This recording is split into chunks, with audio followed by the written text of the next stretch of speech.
અને ભગવાનમાં ના કાર્ય જાણીને કામ કર્યા જાય. અહીંયા માતાજીનું કાર્ય જાણીને કામ કરે બંધન થાય જ નહીં. શું કદીએ ન થાય. હા, પોતાનું કાઢી નાખો. અરે પછી નિત્યાનંદ સ્વામીએ સુખ મુનિને એનું સમાધાન કરવા માંડ્યું, પણ યથાર્થ ઉત્તર થયો નહીં. પછી શ્રીજી મહારાજ બોલ્યા છે, જે કેવળ નિવૃત્તિ ધર્મવાળા કે ત્યાગી છે તે ઉન્મત્તની પેઠે વર્તે છે, તે તો કેવળ આત્મનિષ્ઠાવાળા જાણવા. અને વળી તે નિવૃત્તિ ધર્મવાળા ત્યાગી ભગવાનને ભક્તિએ યુક્ત છે, તેને તો પરમેશ્વરે કયા એવા તે નિયમ તેને વિશે રહી ભગવાનને ભગવાનના ભક્ત સંબંધી તે પ્રવૃત્તિ માર્ગ તેને વિશે સાવધાન થઈને દોડાવું. અને એ જે ભગવાનને ભગવાનના ભક્તિને અર્થે પ્રવૃત્તિ માર્ગમાં દોડાવું એનું નામ જ ભક્તિ છે. એનું નામ જ ભક્તિ છે.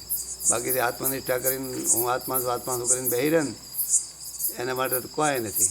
શું હો હાથ લાંબી જીભ કરે, હો હાથ અને આકાશને લાંબી લઈને મેંઢને સાટવા તો મોડા માઠાને ખબર પડે ખરી? હે પડે ખરી? ન પડે કદી. એવું આત્માનું છે. આત્મા તો આપણે બરાબર છે. આત્માનો ભાવ જોઈએ કે ભાઈ બધામાં આત્માનો ભાવ છે એટલે શું આપણે અહિંસા ધર્મ પડાય. એટલા માટે બધે જો આત્માનો ભાવ હોય તો કોઈનો દ્રોહ ન કરે કે ભાઈ મારો તારો આત્મા તો એક જ છે, તો હું કોને મારું, કોને મારા ભાઈ શકું? આત્મા તો અદર અમારો વિનાશ કીધો, મરતો નથી, આવતો નથી, જાતો નથી, જન્મતો નથી, ઉકાતો નથી, ભીજાતો નથી, કપાતો નથી, ગીતામાં કીધું ને. એટલે આત્માનો ભાવ જોઈએ, બસ ભાવ જોઈએ. અને ભાવમાં પાછું એવું નથી કે હવે બધાને આત્મા ગણીને વાઘને આત્મા ગણીને અમે બેહી રહ્યું હોય તો ખાઈ જાય. કૃષ્ણ ભગવાનને અર્જુનને કૌરવને આત્મભાવ નહોતો, હતો જ, પણ વેર ચાનાથી હતું.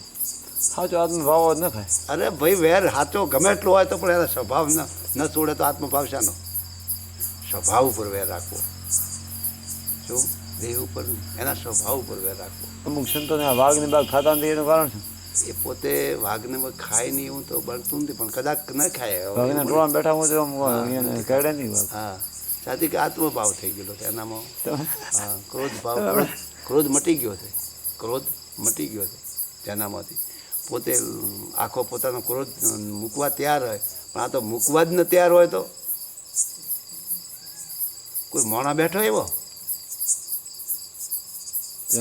પશુમાં જે જ્ઞાન ઇન્દ્રિય છે ને એ નથી, એથી વાઘને બધા આવી દે. માણસ છે ને, માણસ એનામાં જ્ઞાન ઇન્દ્રિય વધારે કામ કરતી હોય એટલે એનામાં એને બેહવા તૈયાર નથી. ને કાં તો કૃષ્ણ ભગવાન થઈ ગયા તે ઘડી ચેટલા હતા જ ને, એનામાં કસર હોય છે. એથી માણસ જ નથી બેહી શકતો. અમે બધા બેહી શકે. માણસના એટલી કમજોરી છે આત્મભાવની. માયેલા પોતાના સ્વભાવો કાઢ્યા વગર આત્મભાવ કેવરાય કેવી રીતે?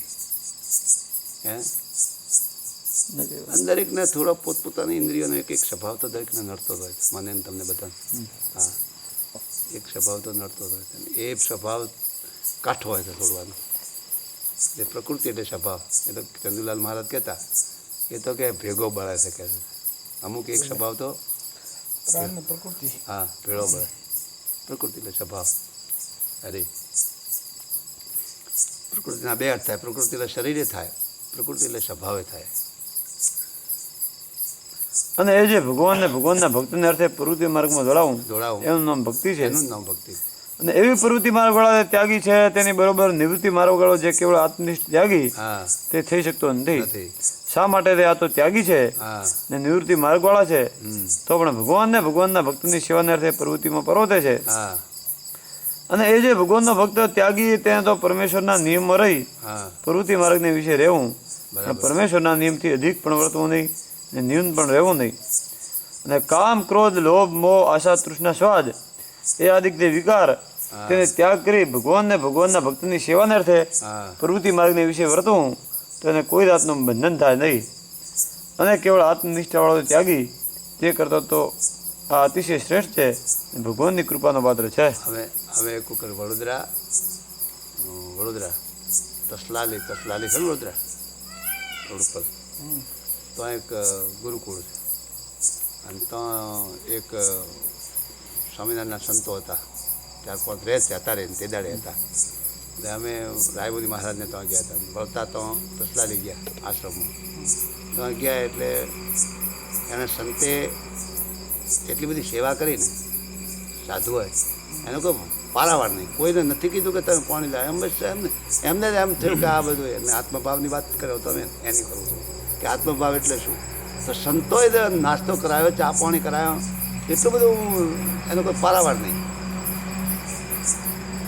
એમાંથી ફોરેનથી ફોન આવ્યો એને કે દાદા ફોન હતો ને,